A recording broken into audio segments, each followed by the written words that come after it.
Hello, my wonderful, beautiful friends. Guys, welcome back to another episode of our /IDontWorkHereLady, where you'll hear stories about people who mistake regular Joe Schmoes for employees when they aren't. And trust me, guys, if you're wearing anything blue, you're automatically a Walmart employee to these people. Guys, as always, I hope you enjoy the stories and do hit that subscribe button for future tales. We're diving in, guys. So today I was at Walmart shopping with my mom to get some food. My mom was going to have a party for me being 6 months seizure-free, and today is also my 25th birthday. I also have a service dog. His name is Harley, and he's a Springer Spaniel Poodle mix. Now, I have a service dog because I have frequent seizures, and I have really bad PTSD. Now, before I forget to mention it, my mom is in a wheelchair. Now, I live in a really small town. It's big enough that we have one Walmart. And since I live in a small town, a lot of people know me there because I go there quite often, and there have been a few times where I've had seizures that have required medical attention. It's the lights, I swear. They all also know Harley, my service dog, so they know if they hear him barking that something is happening to me. So on this day, I'm wearing a pink t-shirt with black leggings with pink stripes, and I'm wearing my headphones, listening to one of my favorite audiobooks. I'm walking down the aisle looking for my favorite root beer. My mom went to the meat section to find some steaks. I find the root beer and then put it into my cart. I was then shouted at by a woman who we'll call Crazy Lady Karen, and she was waving her arms at me. I took my headphones off since I couldn't hear her, and she shouts, "Hey, do you know where the mayonnaise is? I've been trying to get your attention for a while now." I told her, "Oh, I'm sorry, I was just listening to something and I couldn't hear you. It's 2 aisles down from here." She then says, "Okay," and she walks off, and that was the end of that, or so I thought. So now I'm in the frozen food aisle, and this crazy lady comes storming up to me again. She says, "You, the mayo wasn't there. Go find it for me." I tell her, yeah, I don't know where they are if they're not in that aisle then. She says, "Can you go in the back and find the mayo?" Okay, so now I know what's going on, and I've never thought this would happen, but she thought I worked at Walmart. I told her I can't go in the back because I don't work here. She then says, "Yes, you do. I see you here all the time in the store helping people out." Now, basically, Walmart is the only store to shop at in my town, and I go there quite often. I told her once again that she should go find an employee to help her and start to walk off. I then book it to find my mom, but I don't make it too far because her husband is right behind me and he's pissed, yelling at me to help his wife. The husband then reaches out to grab me, and that's when I screamed. Now, when I started to scream, my dog Harley starts barking his head off. I'm trying to pull away from him, but the man will not let me go. The guy starts yelling at me to shut up and that I'm refusing to do work and he's gonna get the manager. I keep telling the crazy man to let me go, and now Harley goes into overprotective mode and he started to growl at him. The man is being very aggressive towards me, saying the same thing over and over again. Now, I guess my mom was close by, as she heard Harley barking and she comes over. At this point, the crazy lady is yelling at my mom and blocking her from getting to me. I told the man to let go, and he yells one more time and he lets me go and pushes me to the floor. Now, everything starts to get blurry, and I'm in a straight-on bad panic attack. Harley is still barking his head off at the man. I can then feel Harley putting his weight on me like he was taught to help me, as he senses that I'm about to pass out. I pass out at that point and find myself up here in the ER. Harley was still right by my side, and then 2 cops come in and they talk to me about what happened, and I'm telling my side of the story. The cops then tell me that the man was high on drugs and he's been wanted for assaulting a woman because the woman had an argument with his wife. I guess those 2 were on the run from the cops when they encountered me in the store. They then asked if I wanted to press charges, and I told them yes. All of this happened because the crazy lady wanted some mayonnaise. I did end up with a concussion and a sprained wrist, due to the crazy man. Now I'm spending the rest of my 25th birthday in the hospital. At least Obi has a crazy story to tell now, right? Guys, you'll never guess what happened on my 25th birthday. A crazy drugged up man and his wife literally attacked me over some mayo. Jokes aside though, I hope at the very least this man's locked up for a long time. He sounds absolutely loony. I mean, attacking a woman because she had an argument with his wife, and then attacking OP for not helping his wife. Like, well, what's he gonna do next? Like, I do want to say that if you're wanted, you kind of might want to lay low and not draw attention to yourself. But I guess that guy was on drugs, so that's what happens. Now, there was this little restaurant I go to. It's a nice little pub with really cheap food and really friendly staff. They also have a shuffleboard table, and that's where my story begins. I was on my lunch break from my actual job. I'm a manager, so I usually have to wear nice polos or button-up dress shirts. Anyway, I'm eating my lunch while playing shuffleboard by myself. The bar is being overrun by a bunch of people, and the poor bartender was all on her own. There weren't any employees helping with tables out in the dining room. Now, I personally know the bartender as we're friends, so I come up and ask if she needs any orders taken to tables. She smiles at me, points to the plates on the serving tray and said, "If you don't mind helping, those go to the table in the corner." She said that as she continued making drinks. So I nodded, took the tray, and made my way to the table and served them. So this one lady, who we'll call Karen, looks at me and scoffs. I have never seen it take this goddamn long for me to get a goddamn sandwich. I told her I'm sorry for that, but she's been really busy at the bar, pointing to my friend. Karen says, "I know, I've been watching, and yet you just sit at the shuffleboard table and you're eating a goddamn burger while you let her drown? What kind of manager are you?" Now at this, I did raise a brow, before remembering how nicely I'm dressed, and she thought I was a manager there. I said, "Oh, I'm sorry, I don't work here." Karen cuts me off and says, "Listen, don't try to BS your way out of this, okay? A manager should always take responsibility for their actions. I've heard enough. I am 1 second away from calling my friend, who's the owner of this place, right now, and letting him know how lazy you are."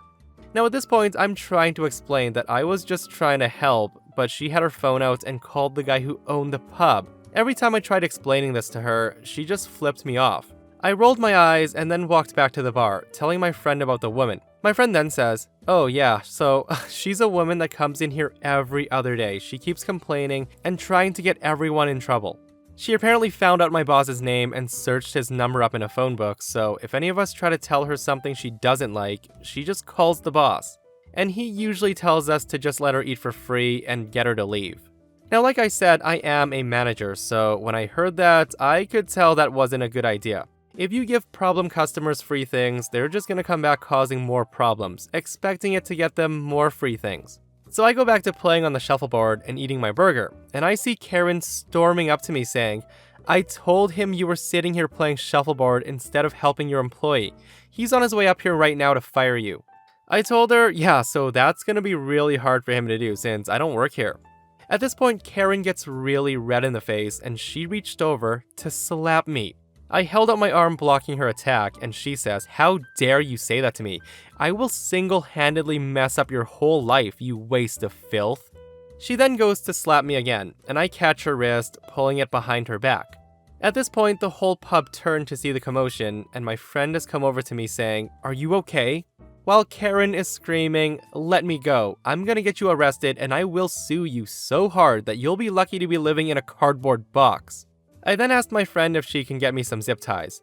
Once she gets me some, I fashion some makeshift handcuffs and restrain her. At this point, the owner walks in and sees this and says, "Holy, what happened?" Karen says, "Your stupid manager assaulted me, is what happened. I'm suing him, I'm suing you, I'm suing your business for this. You will hear from my lawyers." The owner then tells her, "Yeah, he doesn't work for me. He's a regular here and you've just assaulted him while on camera, so I'm gonna be calling the police." Karen then gets bright red in the face, but she sat there and stayed quiet now. I think she realized what kind of trouble she was in. A little while later, the police arrived and I explained the events that unfolded to both the owner and the police. Karen tried to deny any of this happened, but she didn't realize that everyone around saw her do this, and the cameras. The police asked if I wanted to press charges for assault, and I said gladly. She was then sent away in a police car and no one has seen her since. My friends, the ending to this post makes me so happy. I absolutely love it when entitled bratty people get what they deserve, which is arrested most of the time. Guys, I'm surprised the owner compensated so many meals for the woman though. And how the heck did he put up with her for so long? Who the heck goes into someone's restaurant, nitpicks at every little thing their employees do, and then calls up the owner to complain? So my friends, let me know if you guys agree to this comment right here. This person says, "It actually makes me think that the best way to deal with these types of people is to deliberately piss them off to the point that they get physically violent, because being carted off in a police car seems to be the only way that many of them learn." Do they really though? Do they? Guys, let me know in the comments below. Now this happened yesterday evening, as I was shopping for wine at the local liquor store. For a little background, I am not that young anymore.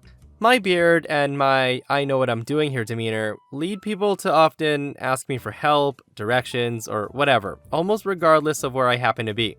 It happens to me at the liquor store more than anywhere else, but usually only when I'm there helping my mom or dad shop for wine.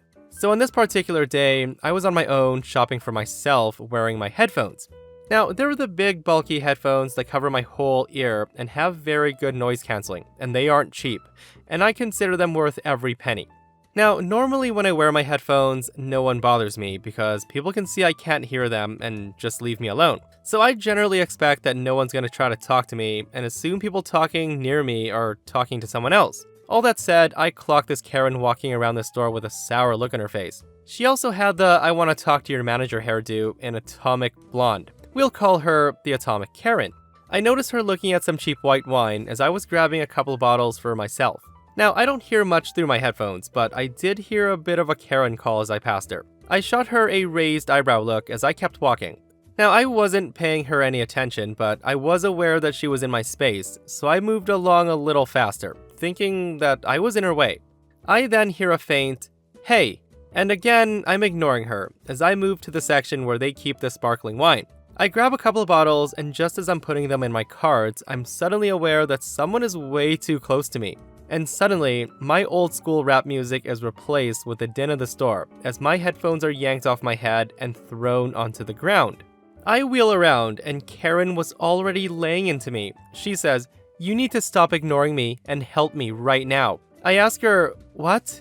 "You heard me. I've been trying to talk to you and you're wearing these stupid headphones." I tell her, whoa, calm down, why are you yelling? And why did you pull my headphones off my head and throw them? At this point, she said, "You deserve it. You were ignoring me." So I tell her I don't work here, and at this point, I can see the look on her face like she messed up, but she held her ground and said, "Where's the manager? You can't treat me this way. Do you know who I am?" So at this point, a crowd has gathered, and employees are yelling at her to stop harassing me. Now, as luck would have it, a few police officers were waved in to help defuse the situation. Now, if you're wondering how police got there so fast, this liquor store isn't in the best part of town, and the police were already there, just outside the door, as they were getting some homeless people to move, as they were harassing customers for change or drugs. Like I said, not the best part of town. It was at this point where the initial shock of being grabbed for literally no reason was starting to wear off, and I was suddenly realizing that my headphones might be broken. Now, they're a beefy design. They're made of cast aluminum and leather, but they're still a delicate set of electronics. Karen says, "Pay attention when I talk to you. You want another one?" I then see the officers, and she had raised her hand to strike me again, and was surprised by a firm hand on her wrist. Her rage was about to be turned on whoever just grabbed her. Karen turns around, realizing it's an officer, and the officer says, "Ma'am, you are under arrest for assault and disorderly conduct. And unless you want to add resisting arrest, I suggest you cease your tantrum and come with me." Well, this did stop her and quiet her right down, and her tone immediately went from one of angry and demanding to a soft, "Oh no, you see, this man assaulted me." The police officer said, "We'll see what happened when we check the security footage, ma'am. But as of this moment, you are under arrest, okay? You have to come with us." Karen went with the police and was put in the back of the cruiser, while the other officer took my statement. After checking the security footage, it was clear that she had assaulted me for no discernible reason. And unfortunately, my headphones were indeed damaged, and the part that holds the batteries was nowhere to be found. But the story isn't over. I was told that I could sue her for the value of the headphones if she wasn't willing to pay for them. So basically, when I talked to her sitting in the squad car, the conversation went like this. I said, "Hey, lady, you broke my headphones. You're gonna have to replace them." I then told her the value of the headphones was close to $1,000, and she says, "What? Are you crazy? I'm not paying for that." So yeah, that's it for today. I'm suing the lady for replacement headphones in small claims court, and the officer told me that with the police report to back up my claim, it's pretty much guaranteed that she'll have to pay in the end. But it might take a year or two before the court date. I don't know when it'll be yet, but I'm for sure not letting this go. In the meantime, she's being charged with felony assault and disorderly conduct. The cop said I probably won't have to testify against her, as with the video evidence, she'll just probably plead guilty. Guys, that is absolutely insane. Imagine just shopping and having your headphones pulled off your head. Like, I don't know what it is, but there's so many stories where entitled people just yank headphones off of people's heads when trying to get their attention, and I find that absolutely absurd. So my friends, doing a little bit of Googling, OP's headphones are Bowers & Wilkins P9s and do retail for about $900. Anyways, he does come back with an update a few months later, and it says, "So I met with Karen's husband and two of his lawyers along with my own lawyer. I originally expected it to be a very confrontational meeting, but I was pleasantly surprised that they were actually really nice and polite. The husband was very apologetic about his wife's behavior. Now, I did find out that her husband is in fact a judge, so that's probably what the Karen meant when she said, "Do you know who I am?" Her husband explained how his wife suffers from paranoid schizophrenia, among other serious mental illnesses, and she had been off her medication the day I encountered her. She has at this point been remanded to the custody of the local mental hospital, where she will remain until the doctors there judge that she's no longer a threat to herself or others. He was also surprised how expensive my headphones are, and he says he has no problem covering the full cost. He's also offered to pay for all my legal expenses, which I accepted. So we talked, and it turns out that this isn't the first time he's had to clean up his wife's mess. She's been getting worse and worse over time, and he suspects that she's starting to display early onset dementia. He promised he'd be hiring a nurse to take care of her and make sure that she doesn't skip her medication anymore. That is, once she gets released from the psych ward. Now, I'm not a vengeful person, and though at the time of the incident, I thought Karen should be going to prison for her insane behavior. But I am sympathetic to people with severe mental illnesses. She won't be hurting anyone while she's in the psych ward, and hopefully she's now getting the help she needs. Her husband seems like a really nice man, and I trust that he honestly wants to keep his wife out of trouble, not just with the law, but to keep her from harming herself and others as well. Now, obviously, I'm no longer dragging this out to court. Since her husband offered to cover all my expenses and replace my headphones, I feel like this is an okay end to the ordeal. And that, my friends, brings us to another end of our /IDontWorkHereLady. Guys, I hope you enjoyed the stories today, and if you did, do hit that thumbs up. And if you missed yesterday's episode on the channel, a woman abandons her kids at a video game store and then gets mad when police are called. It's such a crazy story, so check it out if you haven't, and I'll see you guys in the next one. I love you.